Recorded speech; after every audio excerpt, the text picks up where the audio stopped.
This is Inside Indiana Business Radio for the morning of Tuesday, October 31st, 2023. I'm Alex Brown. The U.S. Department of Labor has awarded a $2 million grant to the Lafayette-based Region 4 Workforce Board to support training for individuals looking for jobs in the growing EV battery space in Indiana, especially in Kokomo. Region 4 Board Chief Operations Officer Deb Waymeyer says the grant is just the beginning. The growth is going to be amazing as we transition to these electric vehicles, and it's a new set of skills. And so that's our job in workforce development, is to ensure people do have the right skills to be able to take advantage of these good paying jobs and this type of a career pathway. We do have a focus on individuals who are currently unemployed or underemployed, to move them into these really good paying jobs, as well as I was saying, a solid career pathway in this new industry.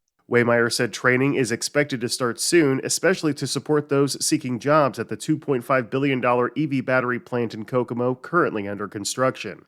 Officials in Fort Wayne will launch a convening organization designed to address what Greater Fort Wayne Inc. calls the degree and credential crisis in Allen County and Northeast Indiana. A news conference will take place today to detail the goals of Grow Allen and how its efforts can ultimately help drive wage and population growth.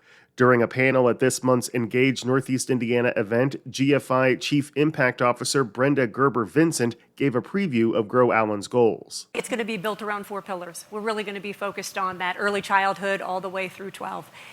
Dr. Daniel, superintendent for Fort Wayne Community Schools, always says the most important day is the day after graduation as to what they're going to do. What is that career path? And making sure that everyone that graduates from all of our high schools knows exactly what they want to do, whether it's trades or whether it's higher ed. So really creating Grow Allen is really going to make that a priority. How soon, how early are you going to engage with students in this process? Oh, early. We're talking pre-K. I mean, we're even before that. When we talk about, maternity and getting a child off to the right start, making sure they can read, that they're reading, by kindergarten, making sure they have the skills they need when they start school, and then to make sure that they're on the path for success as they go through K through 12. We'll have more on the launch in this afternoon's Inside Edge Midday Report newsletter. Stephen Bartles and Heather Setzer, the owners of the Patoka Lake Marina and Winery in Du Bois County, are this year's recipients of the Will Cook Indiana Tourism Leadership Award. The award is the highest tourism honor in the state. From the #1 source for Indiana business news, this is Inside Indiana Business Radio.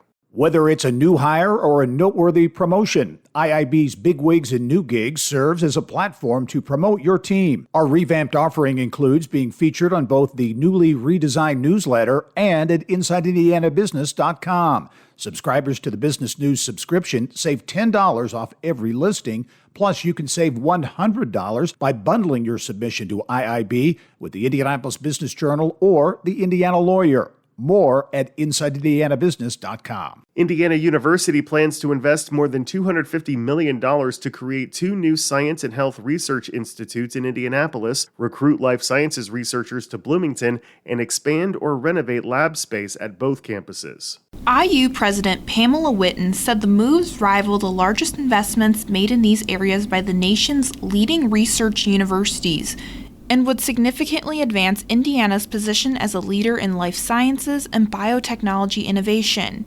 IU's newest plans are intended to bolster enrollment and establish IU as one of the country's premier urban research universities. The investment is designed to advance IU's scientific discoveries aimed at treating diseases and improving human health, and expand life sciences research and discovery. The 2 new research institutes will be called the Convergent Bioscience and Technology Institute and the Institute for Human Health and Well-Being. The first institute is designed to drive bioscience technology research and collaboration with industry partners in pursuit of discoveries ranging from wearable and implantable medical devices and sensors to the advanced detection of biomarkers. The second institute will target well-focused research for the most pressing chronic diseases to improve health outcomes in Indianapolis. IU also said it will target more than $93 million, or nearly 40% of the total investment, to hire and support an unspecified number of new faculty members in the life sciences on the Bloomington campus. Kate Sharon, Inside Indiana Business, Radio. The CEO of the Ports of Indiana issued a statement Monday commending union workers and Canadian officials for reaching an agreement to end the strike that shut down a major shipping artery. The 360 unionized workers of the St. Lawrence Seaway Management Corporation, which manages and operates the Canadian portions of the Seaway, returned to work Monday morning after the tentative agreement was announced on Sunday. Jody Peacock said he was relieved the shutdown had ended, noting that more than 100 ships had queued in just 7 days, waiting to pass through the Seaway system. He said Indiana ranks 12th in the nation for maritime shipping, especially with the Ports of Indiana Burns Harbor in Portage, which generates 57% of all Great Lakes economic output. National FFA President Molly Ball is this week's guest on the Business and Beyond podcast with Gary Dick, presented by PNC, a weekly conversation with high-profile Hoosiers in business, sports, and entertainment, and beyond. Available now from your favorite podcast provider. I'm Alex Brown for Inside Indiana Business Radio on Demand.